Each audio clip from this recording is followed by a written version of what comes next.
This is the Russian Dynamite, Masha Slamovich. Becca here. This is not America's sweetheart, Davian. It's Billy Starks. And the super fly guy, Trayvon Jordan. This is the fly side flyer, Jalen Brandon.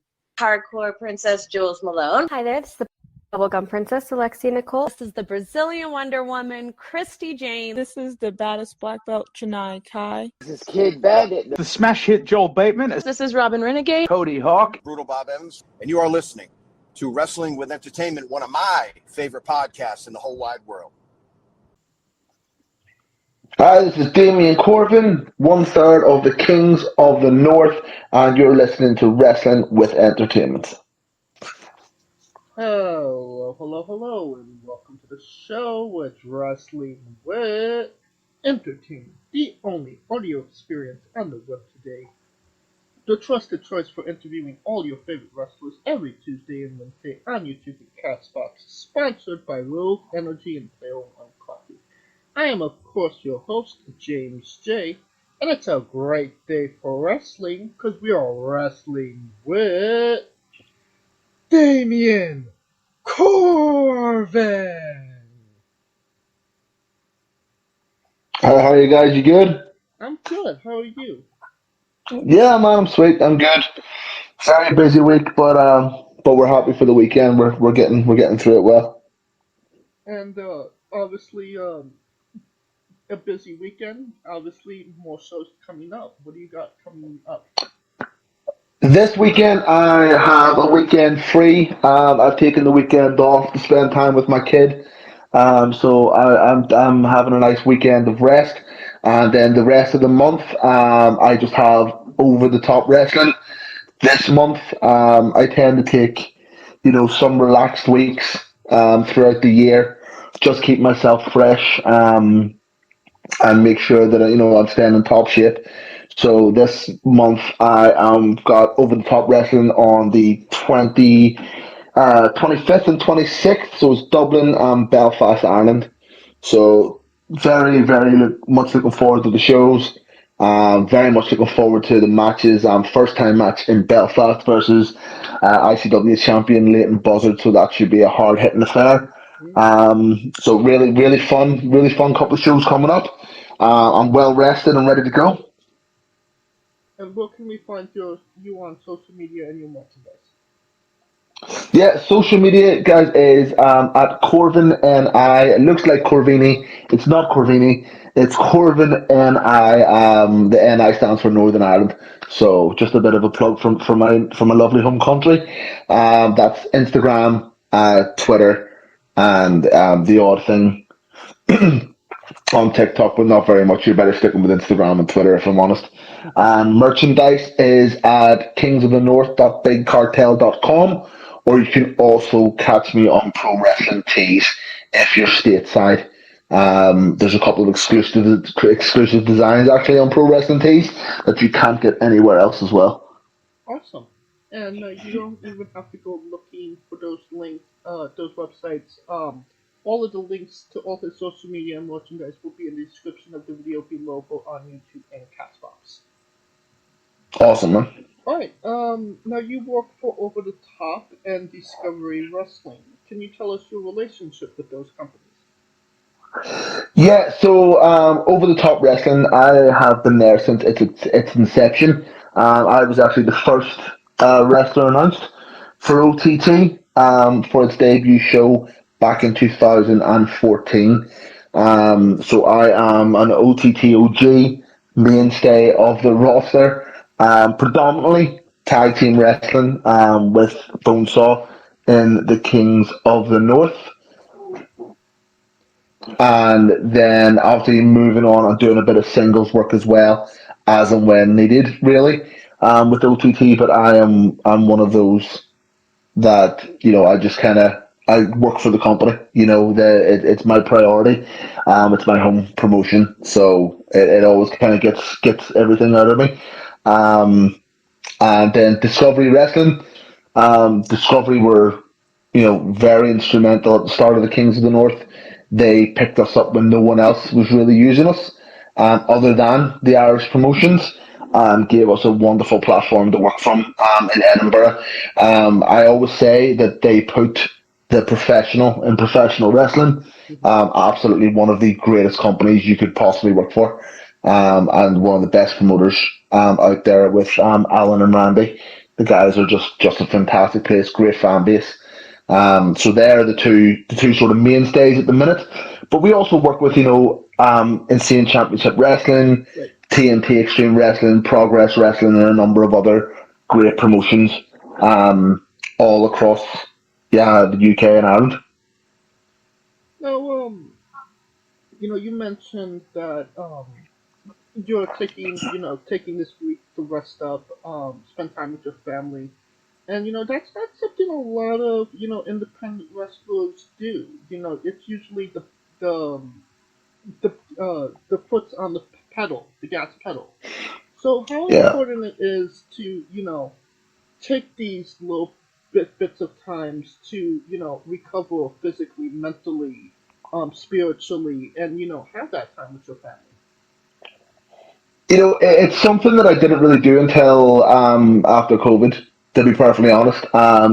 Before COVID hit, I wrestled anywhere and everywhere. I took every booking that was going, and I was gone, for days at a time, traveling. To be fair, independent wrestling in, the UK is not the same as independent wrestling in the States, for example. Right. You guys wrestle in Texas, you drive 6 hours, you're still in Texas. Whereas over here, it's a different country for driving 6 hours. But I made the decision coming out of COVID. COVID, it wasn't a great thing. Obviously, it impacted a lot of wrestling, but it gave my body, 15 months to recover from bumps and bruises and injuries and things like that. So coming out of COVID, I made the decision at that point that I would be a bit more selective with the bookings that I took, and I would, force myself to take time off. Whether that's one weekend every couple of months, or whether that's a couple of weekends every couple of months, and just kind of put a bit of priority on my family as well as having that priority with professional wrestling. I think that I've been lucky. I've never ever fallen out of love with wrestling. I've never felt burnt out with wrestling. I've always been able just to power through, and I do think that taking the time to, like you say, spiritually, mentally, physically rest up every few months is why that is the case. It's definitely incredibly important.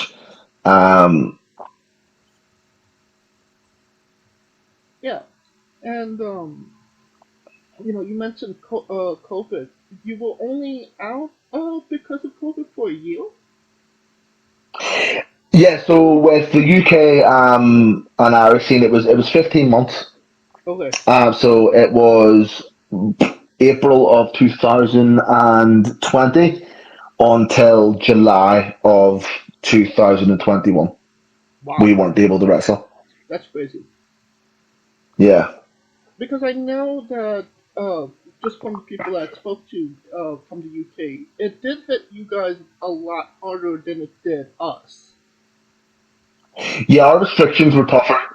Obviously, knowing what we know now, probably didn't have to be as tough as they were. But it's just the way things are. Right. You just take it in the chin and keep moving forward. I'm lucky, my brother-in-law, he's an MMA fighter and a bare knuckle boxer, so I spent a lot of COVID, learning how to box, how to do a bit of grappling, adding stuff into, what I can do in the ring. I didn't take time off as such. I just wasn't bumping, Right. every weekend and being stuck in a car every weekend or playing every weekend. But I still kept myself physically in shape, and I've found a different outlet for it. But it just meant that as soon as we came back from COVID and shows started again, fans were up for it. All the roster were up for it, and our first show back was TNT Wrestling in Liverpool in England. And the crowd were incredible, and the matches were top notch, and it's because everyone kind of had that love, and it's just the way things were for us was different than the way it was for you guys, but it was still tough on everybody. Right, and I don't think I've ever heard a quiet UK crowd. The fans over there is always rowdy. Yeah, I mean, I think it's due to the fact that we don't. I don't want to say that people in the States take it for granted. I don't think that's the right way to word it. But you guys, you get Raw and SmackDown, and now you get Dynamite and Rampage, and you get pay-per-views and premium live events and so on and so forth all the time. Texas probably gets what, like 5, 6 shows a year, and Detroit gets a load of shows a year, and Chicago gets a load of shows a year, and so on and so forth. All the shows. Yeah, but there is a big wrestling town. Right. And that's the reason why you would want to get your fans there. And I just kind of think that maybe slightly desensitized is more the way to put it. To having these massive shows, whereas in the UK and Ireland you hand us a Raw or a SmackDown, or as it's going to be now, a Money in the Bank and Wembley for All In at AEW. Right. Like, our fans, they go insane at just they salivate at that. They're wetter than others' pocket. At the thought of that, they just want these massive shows. And what they find is the harder they support independent wrestling, then the more these bigger companies want to come over, because we had a Keith Lee, and we had a Will Ospreay, and we had the Aussie Open boys, and we've had Minoru Suzuki's, and we've had these huge stars, the Young Bucks and Cody Rhodes, and all of these massive stars when they were in the independents, or when they were taking a break from the bigger companies, and then they go back to these companies and say, hey, the UK fans are insane and the Irish fans are insane. You should be in front of these UK and Irish fans, and they want to wrestle for us. So I think it's just kind of the fact that we don't get it as much is why we're a lot rowdier. And the fact that you guys have it so much that maybe it's just a bit of bit desensitized to it, but still great fans. Chicago's an insane crowd. So it's just paying attention to the wrestling and nothing else. Brits do that a lot better. Right. Now, can you tell us about your relationship with your stablemates, the Kings of the North? Bonesaw, Drunken Disorderly, Adam Max. Yeah, I mean they're like brothers more than anything. Duncan Disorderly and Bonesaw trained me, and I trained Adam Maxted for a short while, along with Bonesaw. So we've been through a lot together. The Kings of the North was a piss take, to be perfectly honest. We called ourselves the Kings of the North because Game of Thrones was on, and we were a car full of lads from Northern Ireland, and we were traveling all over the Republic of Ireland. So we were the Kings of the North. It was just a joke. Yeah. It's awesome how. And it was It's awesome how the little throwaway things become the biggest thing, right? Yeah, that's it. Right. So it was a piss take, and then OTT needed a bad guy team, and they were going for like the Ulster Coalition, and they had all these names, and it just sounded like very political or very paramilitary. If you know your Irish history, and we just kind of we vetoed it, and last second we were like, you know what, balls to it, Kings of the North. Go for it. What's a pet peeve about all three of them that you just don't understand? So what pisses me off about them? Not what pisses you off, but something you just don't understand about them. there's nothing I don't understand. I think we're all the same kind of person, especially me, Bonesaw, and Duncan Disorderly. Like, we're all, dads, we're all very much into our fitness and stuff. I think the one thing that annoys each of us about each other is the phrase, I'm tired. Every one of us is fucking tired, So, but if the first person to say I'm tired, they're the asshole. That's the way that we do it. So that's our pet peeve with each other is I'm tired. And the word literally, Literally? like, literally can't stand it when people say I'm tired. That's more me. I use that word far too often. But that's just how that's just the way it is. But apart from that, there, we're like any brothers. Like we get on each other's nerves, but we're what 10 years into this whole Kings of the North thing, and we haven't killed each other yet. Which is always a good thing. Yeah. Now was Casey Owens ever a member of the Kings of the North, or an honorary member or something? Like you did team with her a couple times. Yeah, we have, yeah. So that's where it kind of dilutes a bit. So the Kings of the North now are myself, Bonesaw, Duncan Disorderly, and Big Damo, who was Killian Dane in WWE and NXT. Yeah. Adam is off doing his own thing at the minute. Casey, when we team with her, it's Norn, Norn, which is how we say Northern, Aaron.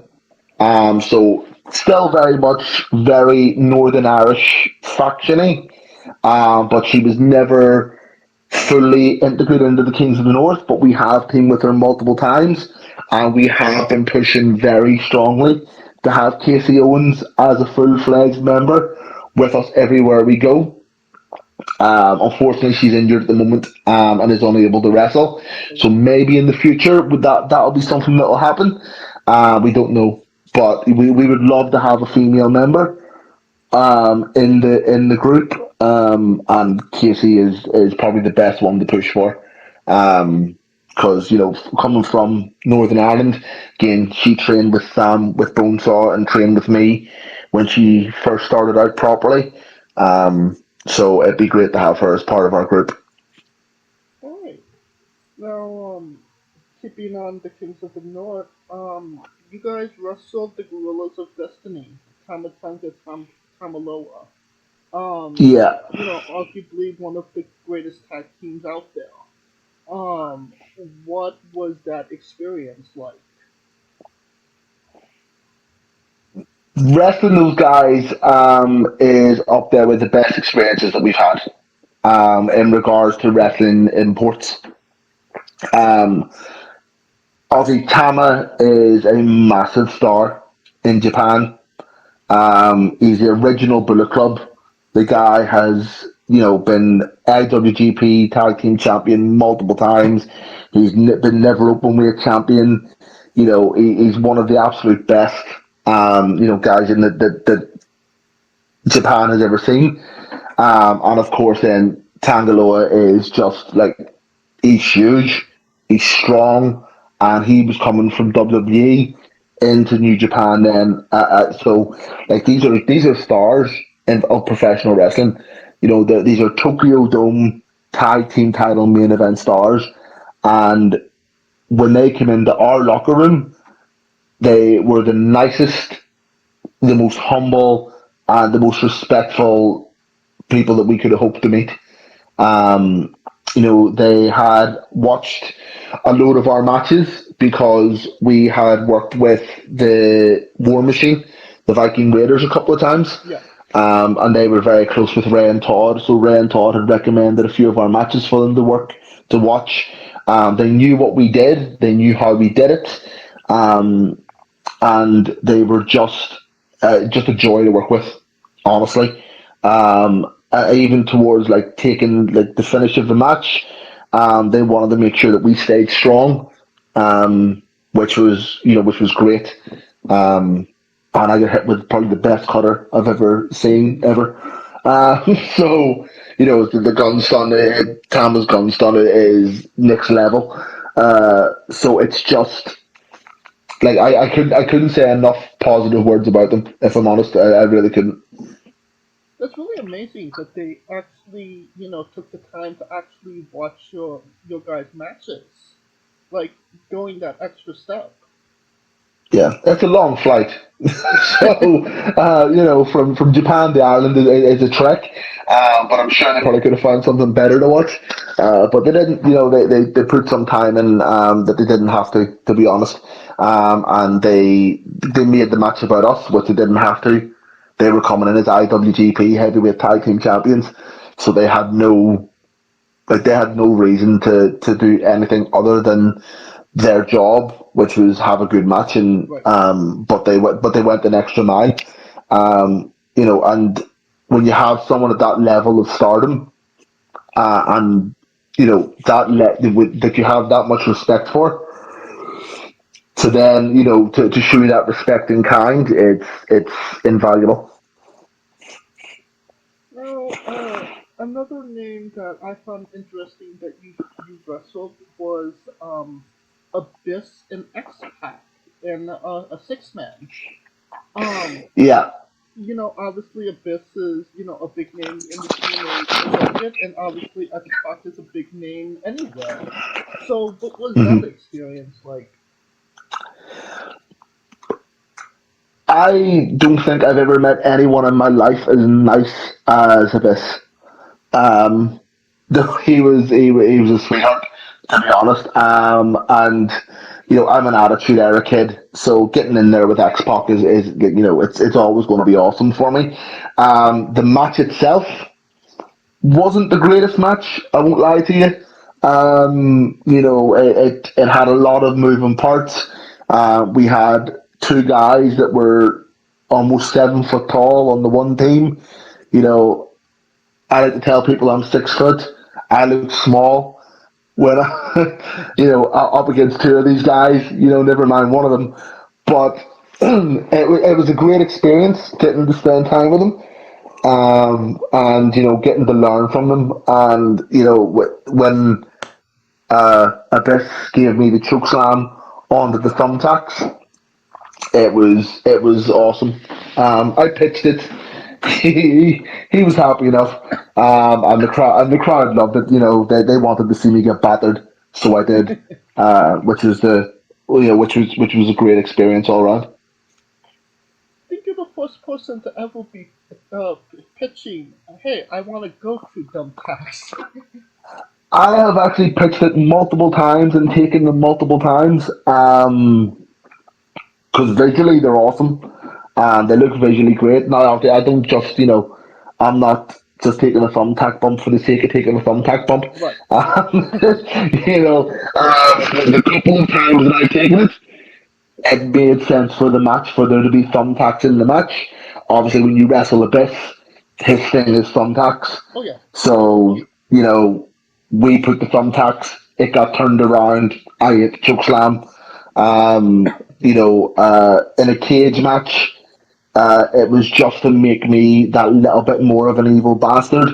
I put thumbtacks I had thumbtacks in the cage and pulled them out, and it was like war game style.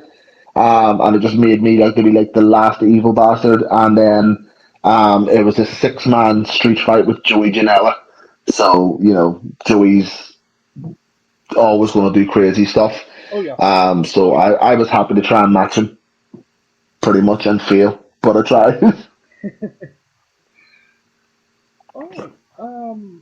Now, in 2022, the Kings of the North were number 62 on PWI's top 100 tag teams. Yeah. What was that moment like? Because to be on any PWI list is a big thing, especially in your field of tag team wrestling.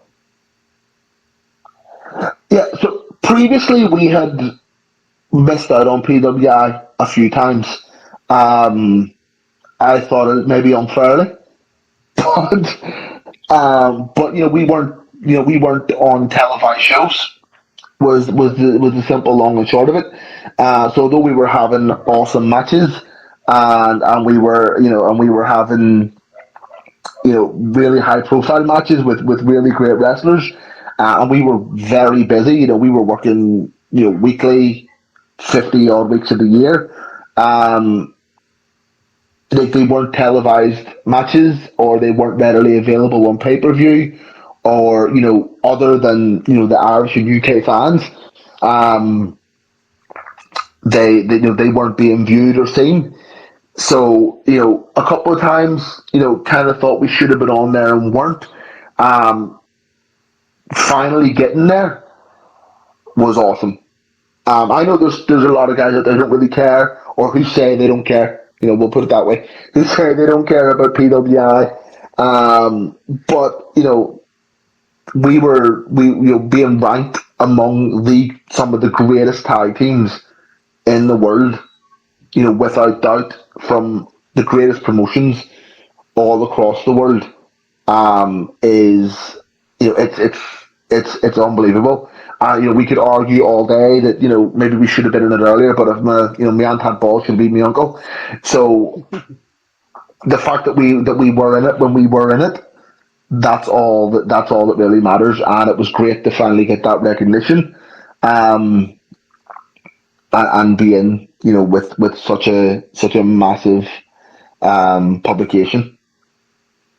Now, like I said, you were number 62. Number 63 was GOD, and number 64 was the Viking Raiders. Yeah.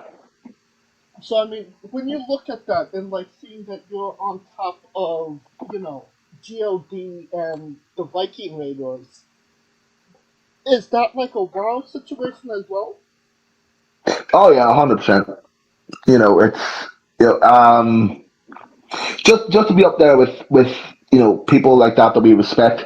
Violent by Design were up there with us as well, and a couple of other teams. And it's like that. It's Eric Young, it's Tama and Tanga.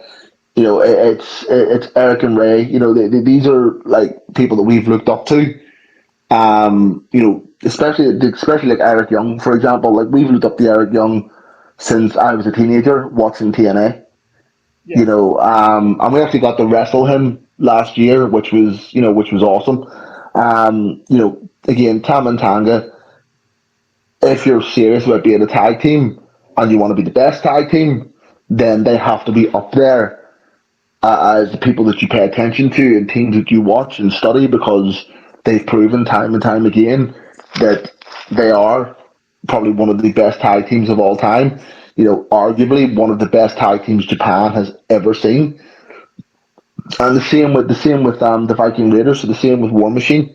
IWGP Tag Team Champions, NXT Tag Team Champions, Ring of Honor Tag Team Champions.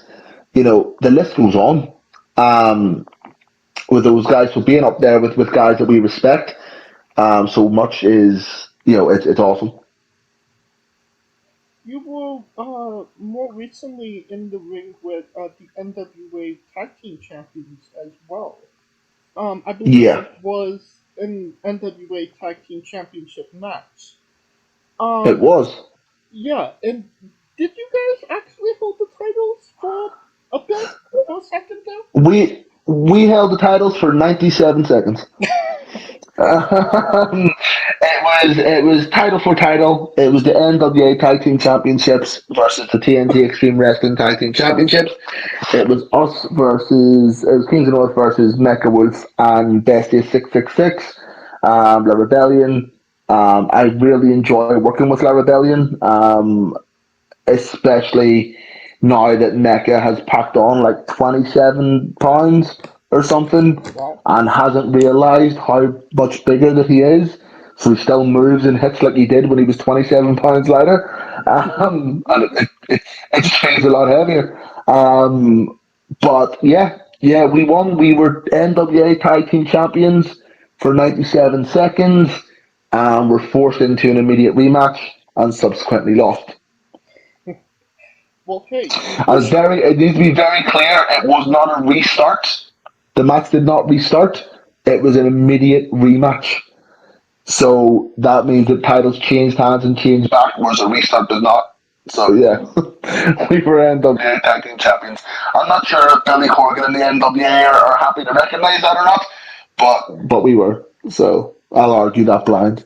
hey, we'll recognize it, and if I ever get Billy on the show, I will force him to recognize it. Yeah. But hey, I mean, 97 seconds is longer than a lot of other tag teams that Yeah. have challenged for those titles. No. Yeah, I mean, I think it's the shortest reign is maybe like 30 seconds. It was like a win, immediate call out, schoolboy finish. I think. I did look into it at one point. I can't remember what it is now.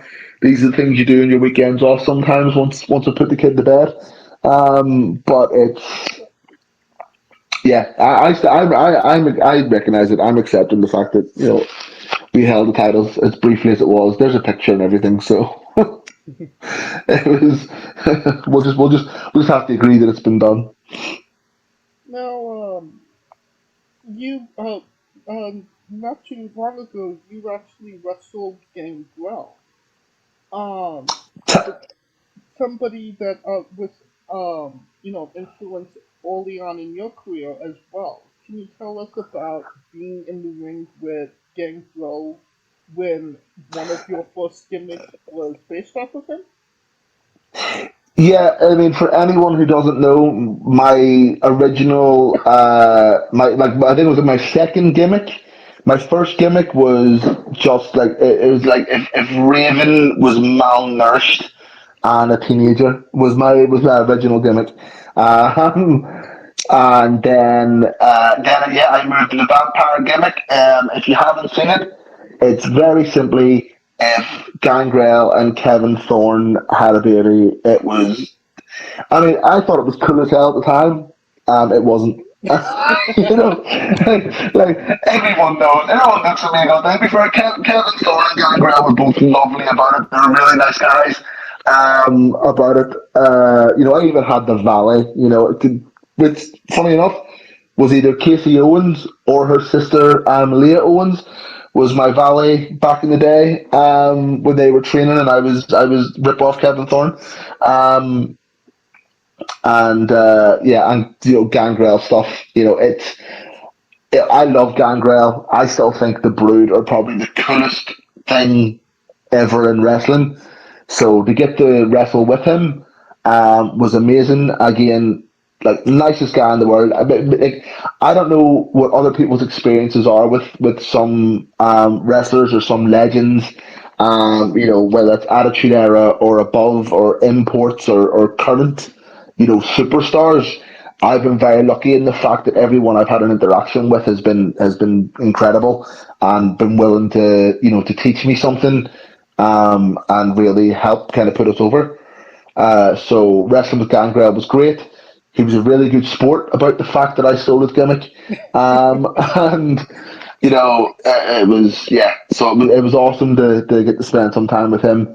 And I mean, there was a poster made up for the show, and the poster is me and Gangrel sort of beside each other, and that was pretty cool as well. So. Oh, yeah. When you get to meet your heroes and stuff, people say, "Oh, don't meet your heroes; it's disappointing." Gangrel was one of my heroes. To be fair, I love all of his stuff. So even from back in the day when he was, God, I can't remember the name now, but he had like the black executioner mask and stuff, and when he had the giant fake drawn on black eyebrows and stuff, I still thought he was the coolest thing, so when the Gangrel is still best theme music ever, hands down is the Brood, and Gangrel.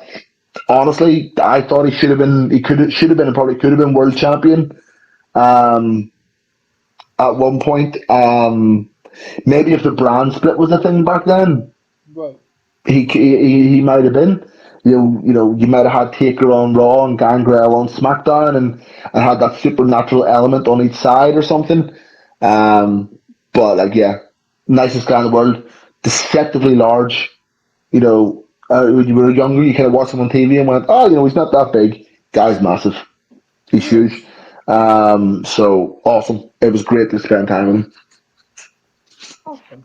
And I think that's a great segue into our next segment. Damien Corvin's Bizarre Adventure. You're a pro wrestler that goes up and down the roads, and weird, crazy, and bizarre things are bound to happen. Can you tell us a road story that fits that description? Oh man, there's too many. I think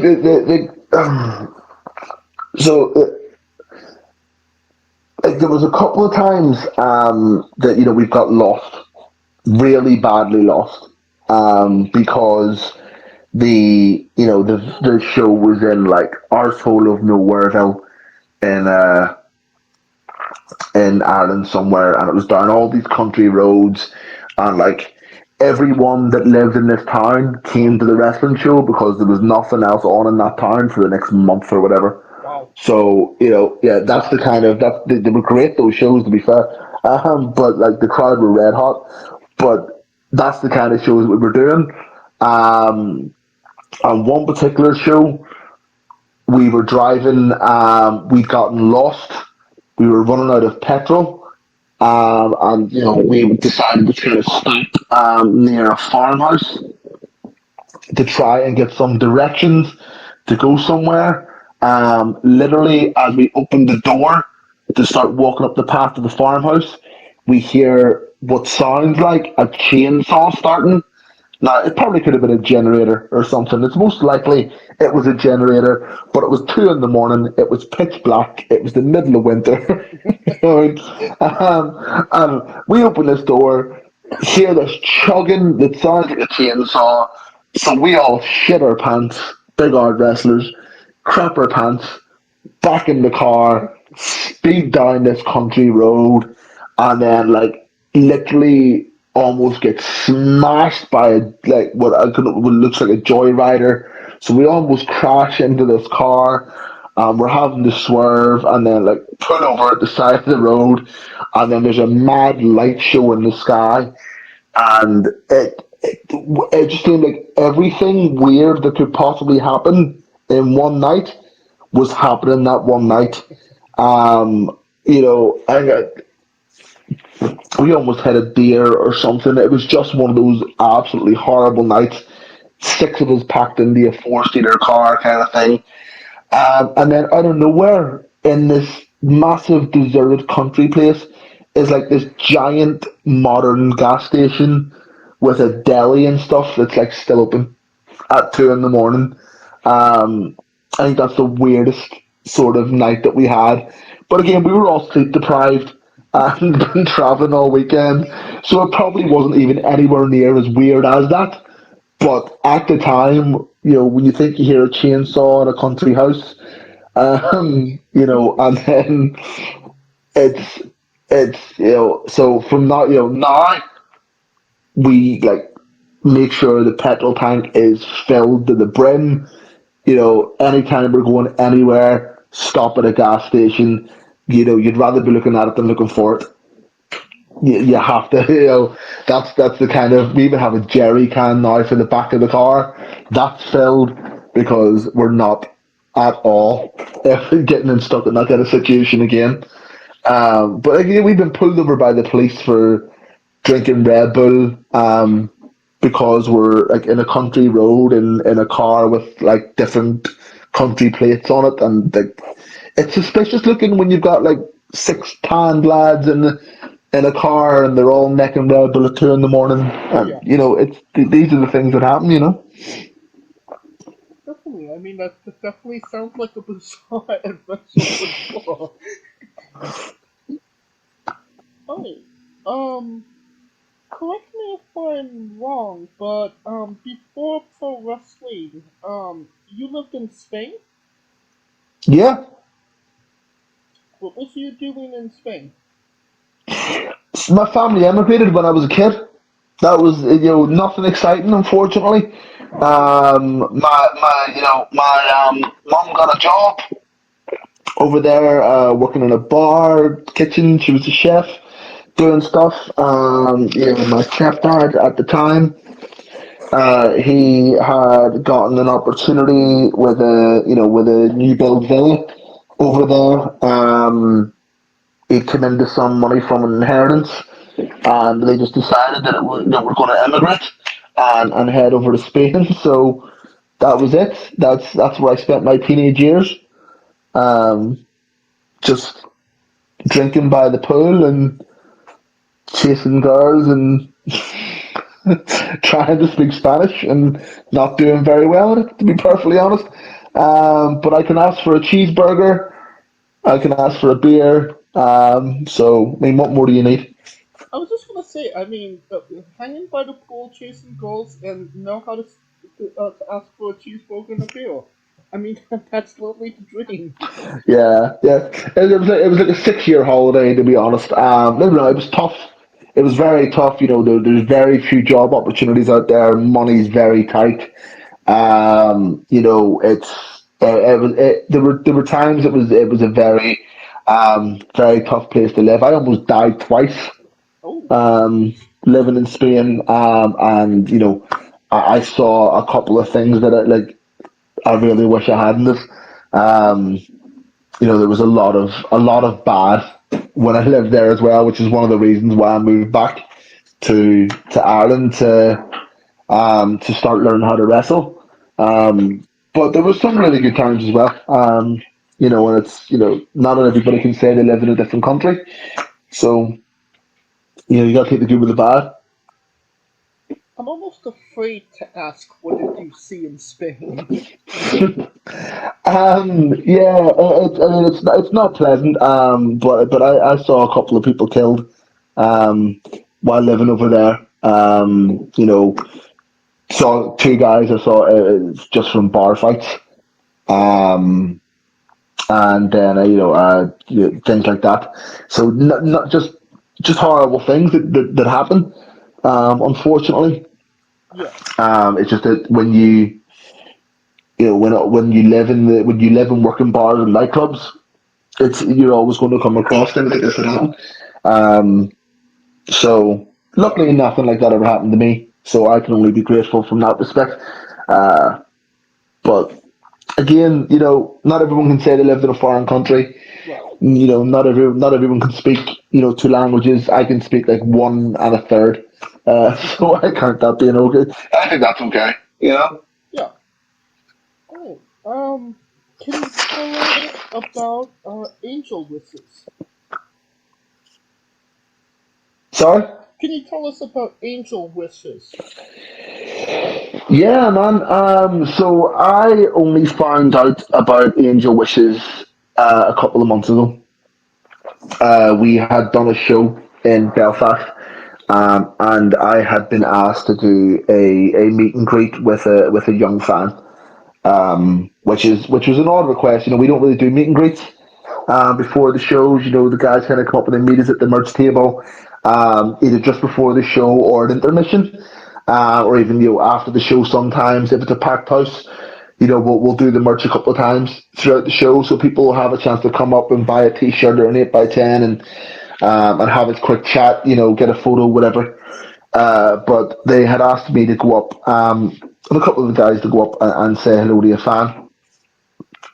And it turned out, unfortunately, the fan was a young kid with terminal cancer. So he came to the show on the Sunday, and unfortunately passed away on the Tuesday of the following week. So he only lasted 2 days after the show. And it hit me very hard that, I mean, this kid he had an oxygen tank, and he had the tank changed 5 times during a 2 hour show. And his dad and his mum were hugging me and crying, because we had taken time to get to know the kid and to spend some time with him. And we actually won our 5th OTT title at that show. So when there's a video online somewhere when I win the title, the first thing I do is get out of the ring and hand the belt to the kid. His name's Bailey. Uh, so it hit me really hard that that this has happened. And I got in touch with his sister.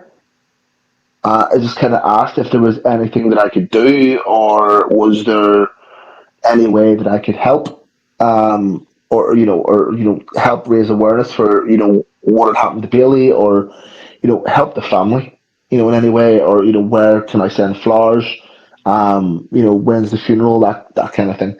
Um, and they told me about Angel Wishes, which is a charity that helps families who have children diagnosed with terminal cancer. They're a brilliant charity. They do so much for these families, man. I can't explain it. They help them pay bills because they can't work when they're looking after their children. They give them mini holidays. So they actually own a house by a lake in Ireland, and they give the family access to the house to go down and stay and have a bit of a holiday. Obviously, Bailey was a wrestling fan, so they bought him like special edition figures, and like championship belts and just cool things like that. And it's what they do for these kids. Um, but every family costs, roughly £2,000 to £2,500 per family. So like close to $4,000 is needed just to help one family. So I got on to Angel Wishes and set up a challenge and done a month of something stupid, to be honest. It was just press ups and rowing. It wasn't anything special that I was doing. Um, it was just something that meant that I could post every day about this charity, and I could try and raise some money and raise some awareness for this absolutely wonderful charity. And we managed to get over £2,000 for them, which was incredible. Um, and since I visited other families with young children who are wrestling fans, and the kids might not make it through the rest of this year, is the heartbreaking thing. But these kids, I show up with the OTT Championship belt, and they think to them on that day I might as well be Roman Reigns, or a Cody Rhodes, or a Daniel Bryan, or these kids, they just see a professional wrestler. Um, it's one of the reasons why like I'm really I'm trying to think of the best word. I don't know what the best word is, but I genuinely believe that the gym is an incredibly important part of being a professional wrestler for the kind of this kind of reason, because you kind of have to show up larger than life. Yeah. And to these kids, that means so much. It'd be a super. Obviously we we need variety in wrestling. Not everyone can look exactly the same, but to have that larger than life sort of look about you, if it's not from a muscular standpoint, from a character standpoint, or from any sort of standpoint, really. And it makes these kids' days, and it makes their parents smile, for the first time in months. So it's a wonderful, wonderful charity. It's exclusively for Northern Ireland at the minute. Again, which kind of hits home with me because it's my home country. Um, so I'm going to keep on doing work with that charity and keep on pushing and raising awareness for them, because what they do is just so invaluable to these families. Oh yeah, that's incredible. That, and to take something on like that, it's just just thank you for doing all of that.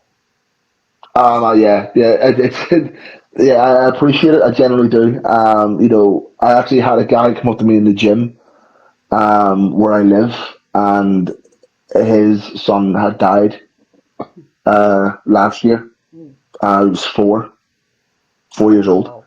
Wow. And he was supported by Angel Wishes. And like when people say thank you, it's lovely, it's nice, but like no one needs to thank me for doing something like this. This is something that I can do to help, as little as it is, and it's not. I don't need thanks or praise or recognition for it. Just the fact that people donate to this charity is all I care about, and it's really appreciated. What's the what is the Angel Wishes website? How can you donate? Yeah, so with Angel Wishes, it's actually on Instagram.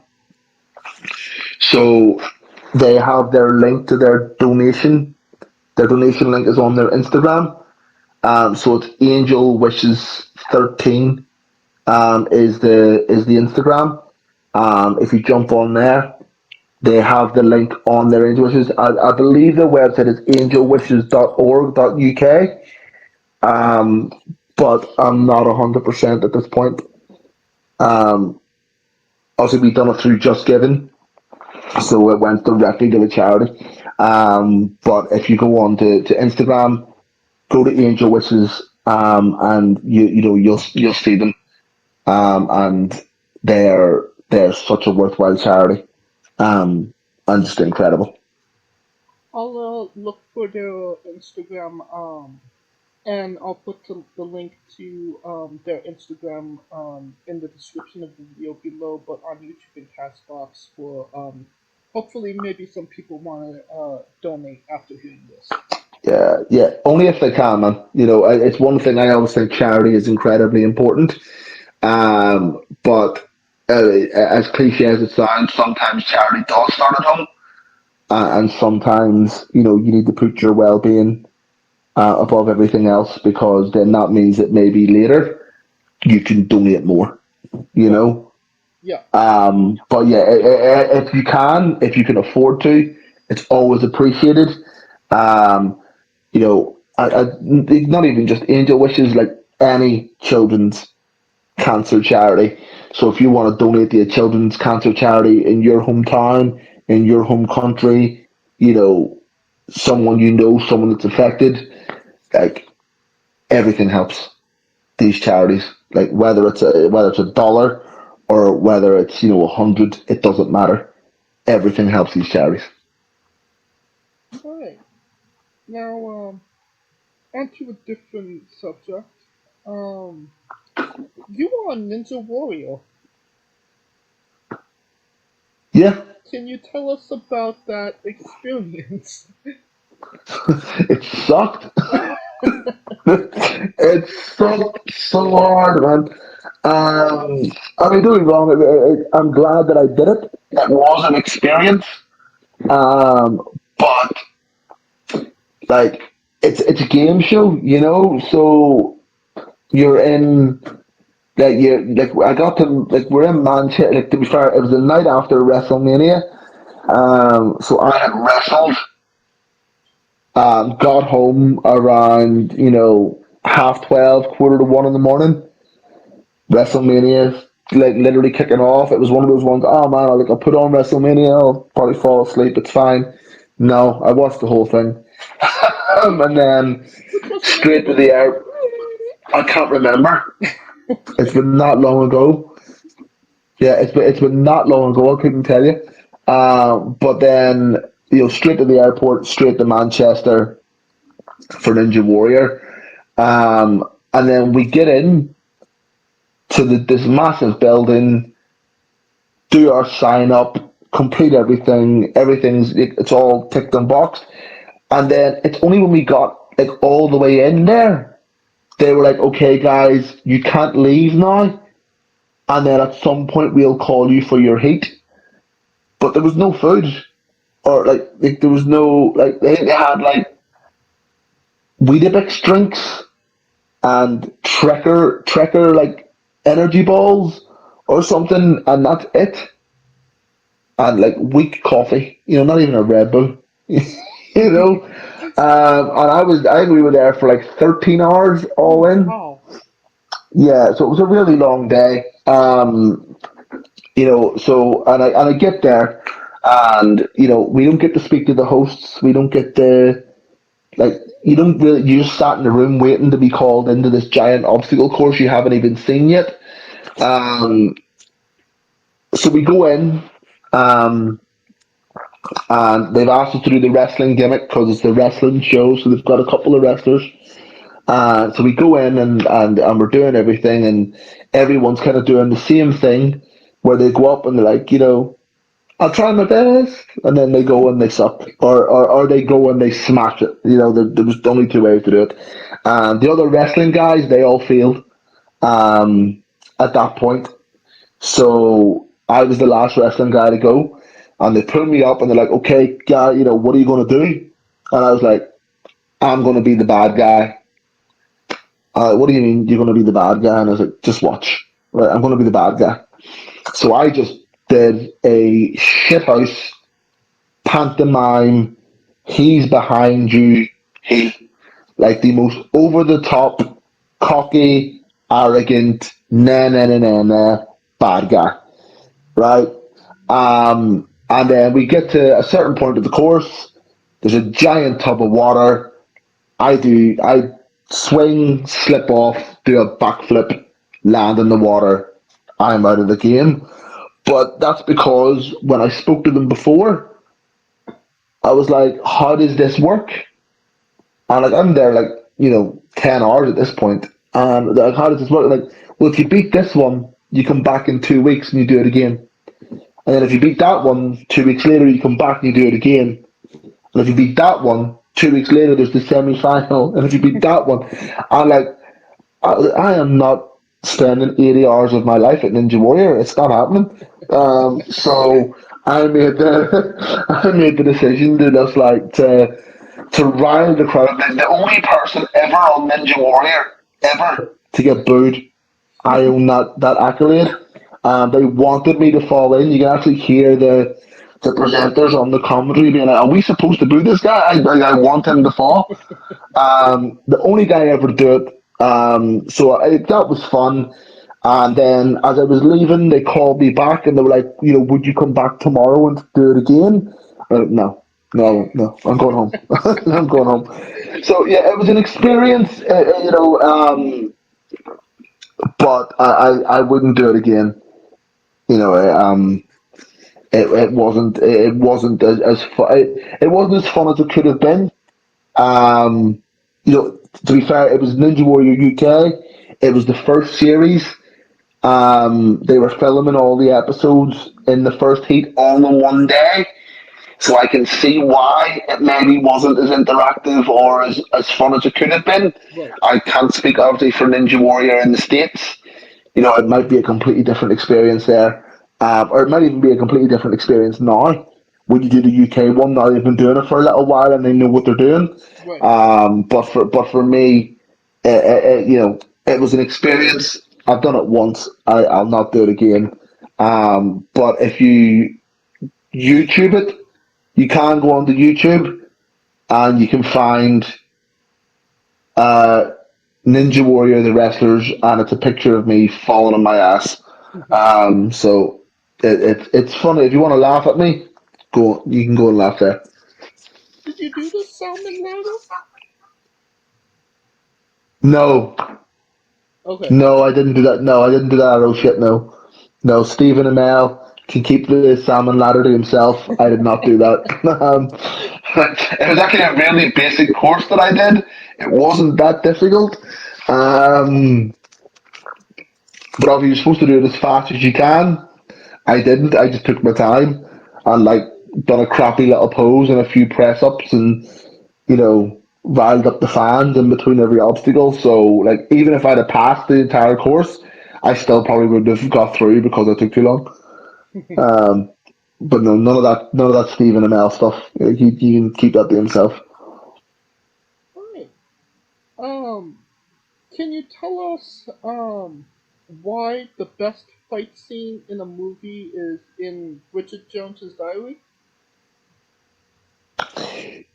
So the best. Yeah, I can. Right. So I love John Wick. Right. John Wick is probably like John Wick 1 to 4, incredible. Right. The fight scenes. He kills a guy with a book in one of them. Kills a guy with a horse. Okay. Yep. John Wick's awesome. Right. I love the rage and bullet to the head and like headshot and the night comes for us. Love Jackie Chan movies, like all that stuff. Mad about it, right? However, however, in Bridget Jones' Diary, it is too middle aged. It's too late 30 something men, posh twats who have never had to fight in their collective lives, and it's just them having what is a real fight. Like if you go outside a pub anywhere in the UK, you will see these two men having this little crappy fight. It is the most realistic fight scene ever, and that's why it's the best. And the fact that they go through a window at the end, that's just like Sod's Law. That's the kind of thing that would happen. Right. Um, you know, everything we've been talking about, it's incredible. And that brings us to the colossal question. They're deciding to make a movie about you. It's a big production. Every movie has a soundtrack. What would be the first 3 songs on your movie soundtrack? Oh, that's a good question.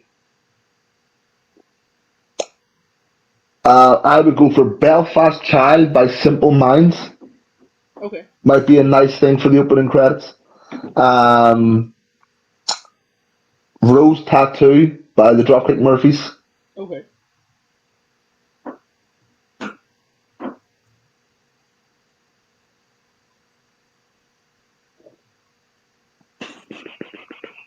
Oh. Someday I'll Be Saturday Night by Bon Jovi.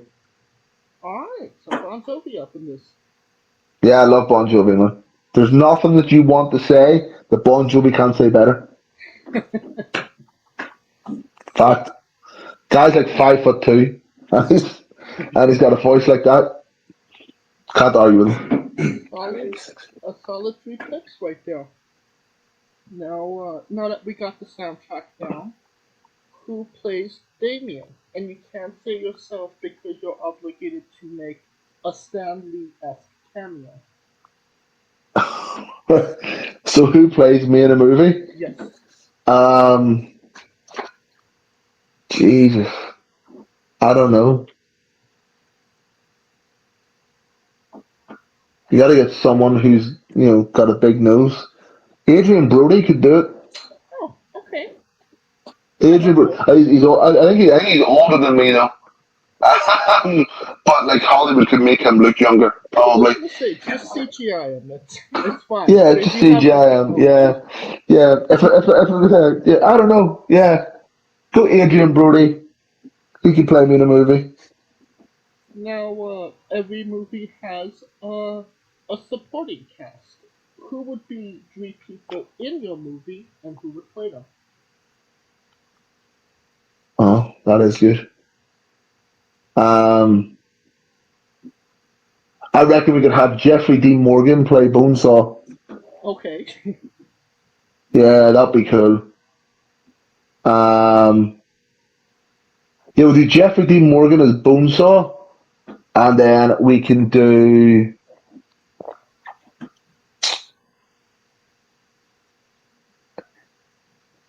Jared Butler as Duncan Disorderly. Okay. And that'll do another one. Yeah, one more. Is it 3 people? Oh, one more. I'll not cast my wife because she'll get mad regardless. There's no winning outcome. Well, she doesn't want to be in your movie? Well, I don't know if she might want to be, but I don't think she'd want me to cast her. Okay, fair enough. I mean, she could play herself if she wants to. Oh, David Harbour could be Big Demo. Okay, That'd be cool. I could see that, definitely. Yeah, I could see that. Alright, this sounding like a great movie. Pre-order the tickets now. Yeah. Alright, now that, you are from the UK, these are two UK exclusive questions. KFC or Nando's? Nando's. I dislike KFC. Really? Yeah. Interesting. It used to be great, but it's gone downhill rapidly. So Nando's for me. Interesting. Now, is the greatest person to ever be knighted Patrick Stewart? Yes. Patrick Stewart's awesome. He's Picard and Magneto. Or Picard and Xavier. He's the man. Alright. Now, onto a controversial subject, obviously. Pineapple on pizza. What's your stand? Pineapple on pizza. Pineapple is awesome. Pineapple on pizza is awesome. I'm convinced that people who say they don't like pineapple on pizza just want to be the people that just say they don't like it, and they just want that controversial take. Pineapple belongs on pizza. It's incredible. Alright, ready for pineapple on pizza. Man, I love pineapple. Pineapple on everything. Okay. What's your spirit Pokemon? Oh, see, that is a tough one. Then when I was younger, it was Charizard. But now that I'm older, it's Snorlax. Okay. Now, we love the late great Tracy Smothers on the show. Do you know Yes. the acronym for THUG? THUG.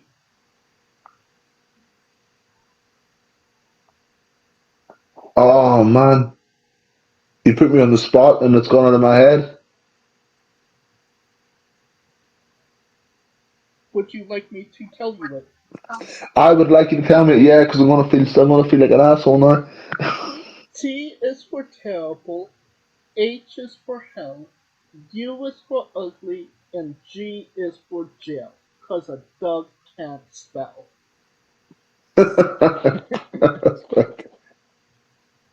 We Oh man, Tracy Smothers is the man. did you ever get to meet him?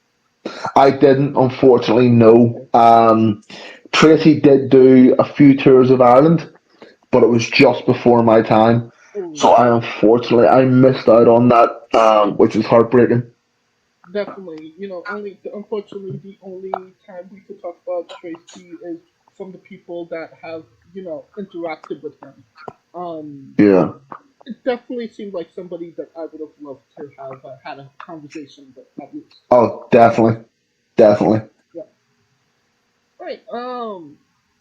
Now, the weirdest question you'll be asked on a wrestling interview: would you ever consider wrestling a Rock?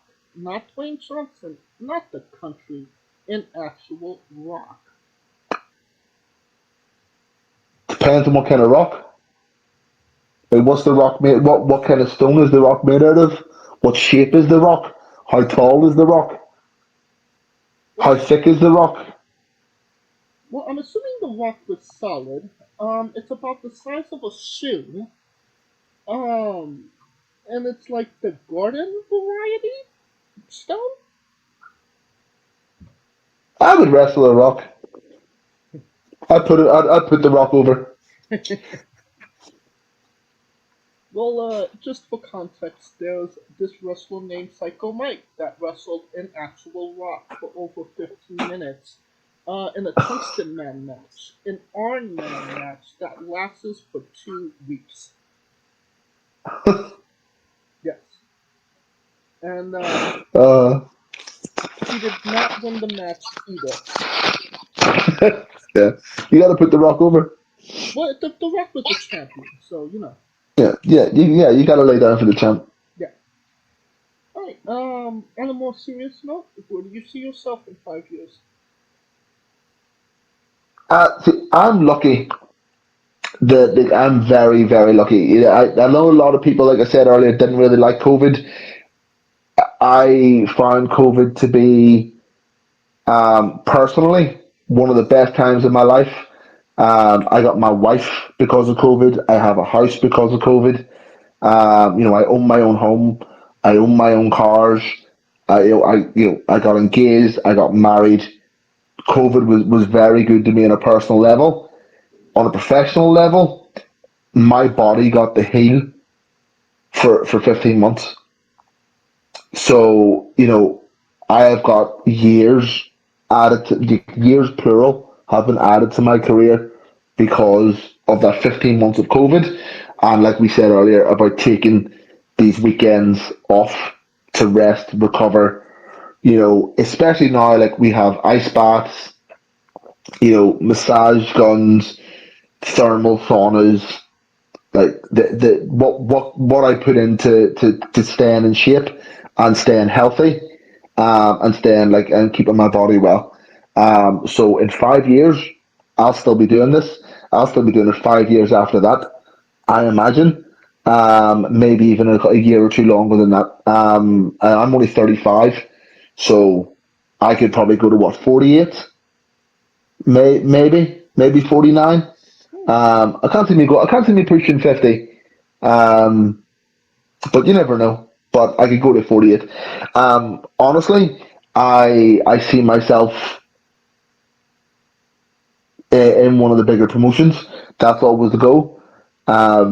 So whether that's WWE, whether that's AEW or Impact, New Japan or Noah, even, I see myself, working these bigger promotions and taking that next step into my career to this being, something that provides more for my family.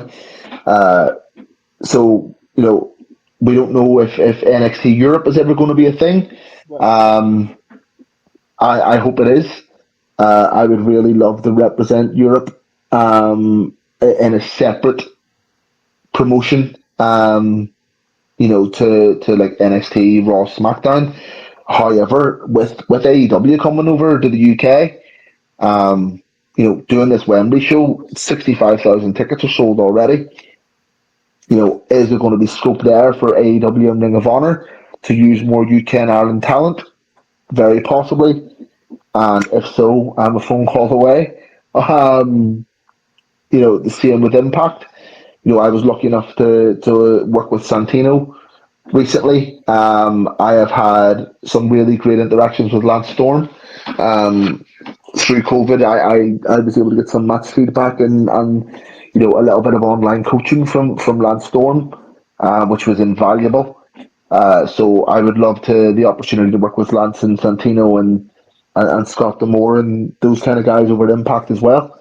So it's really just down to who would like to have the Kings of the North as part of their promotion, really. But that's where I see myself sooner rather than later. So in 5 years, I see myself, towards the main event of these places. Okay. And Lance Storm, when you did the coaching with him, did he give you homework? Lance Storm, yeah. He was great. I actually was given it for free, which was incredible. I had obviously Lance was taking seminars Right. online, and he was taking one-to-one coaching online, and people who had inquired, he put in the draw and had given away some free slots, and I was lucky enough to get one of the free slots. And Lance spent a very long time with me. Breaking. So first of all, he watched I sent him a match. He watched the match. He then sent me a detailed breakdown of the match with his notes, and then we had a Zoom call where he then broke down the match to me as we watched it together, and gave me some incredible feedback and like fixed issues that I didn't know I had until he pointed them out. And once he pointed them out, I was like, yeah, how have I not noticed this before? Why am I doing that? And it was invaluable. I've been very lucky. I've had that opportunity with Lance Storm. I had the opportunity to train with NXT UK. When it was running, I had my tryout just before COVID hit. So that was a bit of a kick. The tryout had gone very well, but these are the things that happen. But I got to spend a week with William Regal and John Moss and Johnny Saint, and Dave Taylor, Robbie Brookside, James Mason, Chris Hero was there for a couple of days because the NXT guys had flown over to do some tapings, so some UK versus USA stuff. So I got to work with them. Seminars with Fergal Devitt and Scotty Too Hottie and Rhino and the list goes on. Although we're a very small country here in Ireland, like some of the opportunities that we've had to learn are incredible. So I would like to put that knowledge to good use and on a big show for a big promotion. Now, what is a match people should go out of their way to see that best shows off what Damien Corvin is all about?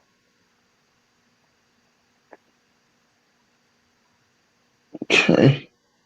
Well, there's a couple. So I would watch Kings of the North versus the United Empire. So that's myself, Bonesaw, and Damo versus Will Ospreay, Kyle Fletcher, and Mark Davis. That was from 2021, I believe. That's on OTTOndemand.com. Damien Corvin. Is that free or? No, that is subscription. There are some free matches on YouTube. So actually, Kings of the North versus War Machine is free on YouTube as an OTT throwback match. Okay. That's on there. Kings of the North versus War Machine for What Culture.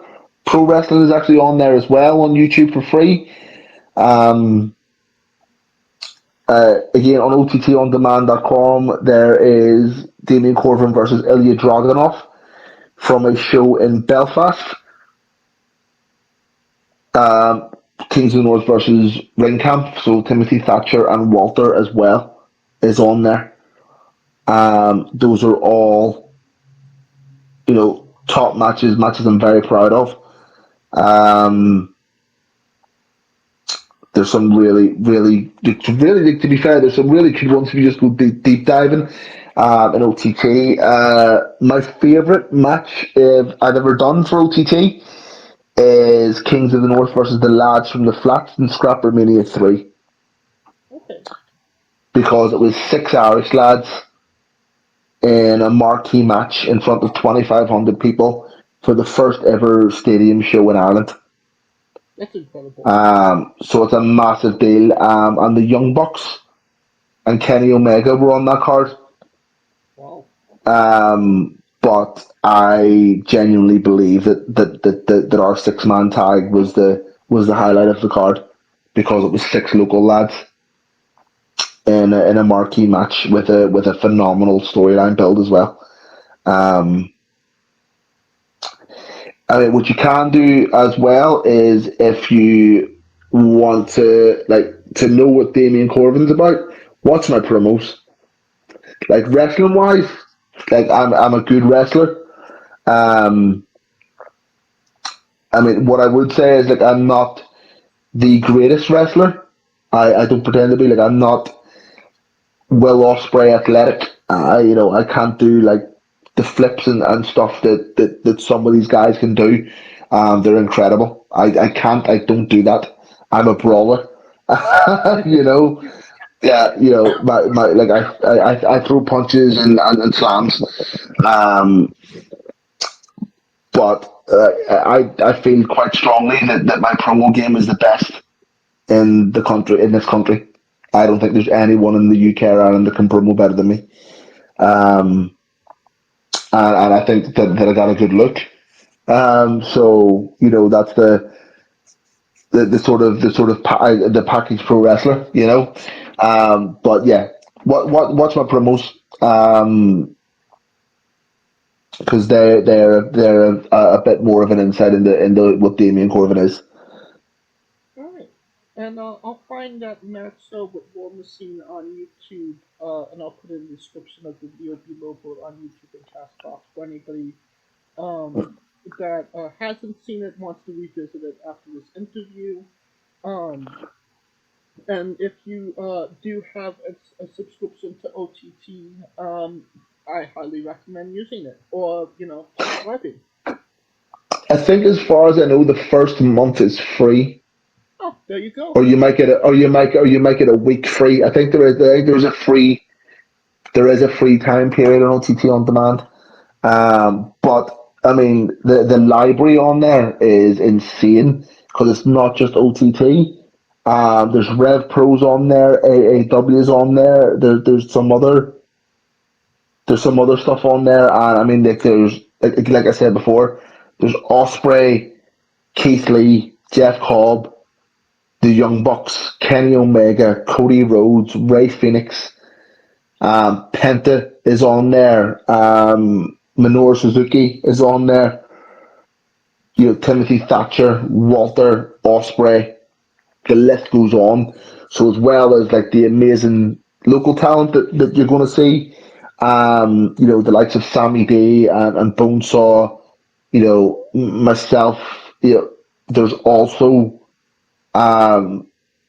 this massive import library of just incredible wrestlers that you can see. I actually think there's a Walter and Will Ospreay match from a stadium show that is just you have to check that out. And there is Walter versus Bonesaw from Belfast. Like, I mean, it's Walter, so we all know that Gunther Walter is next level, as it is. But these matches are incredible. Yeah. I mean, he just gave you a whole list of matches you should check out. So definitely subscribe. And use that free trial. And obviously, if you like it, pay for it. Alright, since we are nearing the conclusion of this interview, we are wrestling with the 8 questions of doom. Dun, dun, dun. This is our speed round, our bonus round, the round where we see who you really are. Are you ready? Let's go for it. Excluding yourself, greatest wrestler of all time. Eddie Guerrero. Worst wrestler.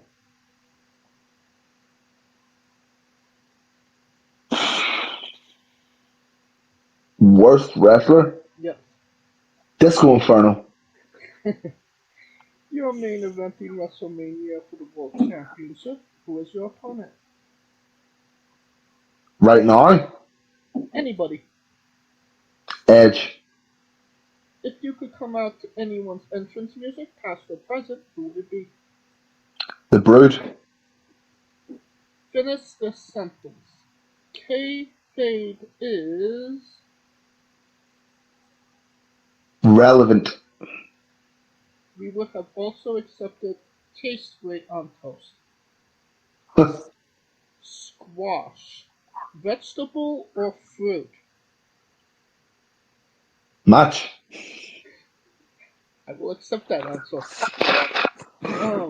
New Japan wrestler Taichi, his ring gear gets smaller every year, revealing more of himself to the world. My question, what is the appropriate trunks to butt cheek ratio for ring gear? I show a little butt cheek. So it depends. Yeah, no, yeah. Your trunk should be just below your belly button, not too tight around your crotch. Should cover your ass. Alright, Like a good pair of like a good pair of Y fronts. Only not Y fronts. alright. And the last question, the main event, the thing everybody wants to know. Have you ever had a conversation with a stranger in a supermarket about Darby Allin? No. And that is the correct answer.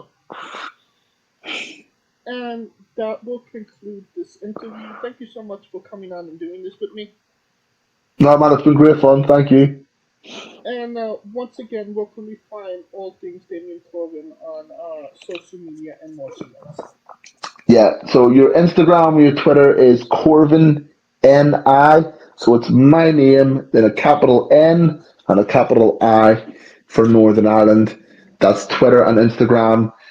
kingsofthenorth.bigcartel.com is your link for t-shirts. For some exclusives in the States, you can go to Pro Wrestling Tees. Internationally, you can go to Pro Wrestling Tees. It's really what you want, but there's some exclusive older designs. And then for the majority of my matches, you're going to want to go to OTTOndemand.com. Alright, and you don't even have to type it into your Google machine. All of the links to all his social media will be in the description of the video below, both on YouTube and Castbox. Simply click the link. A new tab will appear on whatever device you're on. You have no excuse. Buy a damn shirt. Of course, thank you for listening. If you like what we're doing, please like, subscribe, comment, go on YouTube and Castbox. Of course, this was sponsored by Wolf Energy and Fairlawn Coffee. Join us next Tuesday and Wednesday for new incredible interviews. And follow the show at Wrestling with E, but on Twitter and Instagram for information on who we're interviewing, when we're interviewing them, links to those interviews, and so much more. Follow me personally at JamesJ993. Alright, when I say wrestling wit, you say entertainment, okay? Go for it. For our very special guest, Damien Corvin, Calico Yacht, Scooter Dust, I'm James J, and this has been Wrestling Wit Entertainment. Hey folks, this is the Colossal Mike Law, and you are listening to Wrestling with Entertainment. Enjoy the show, support these guys. We appreciate it very much. We'll see you at ringside.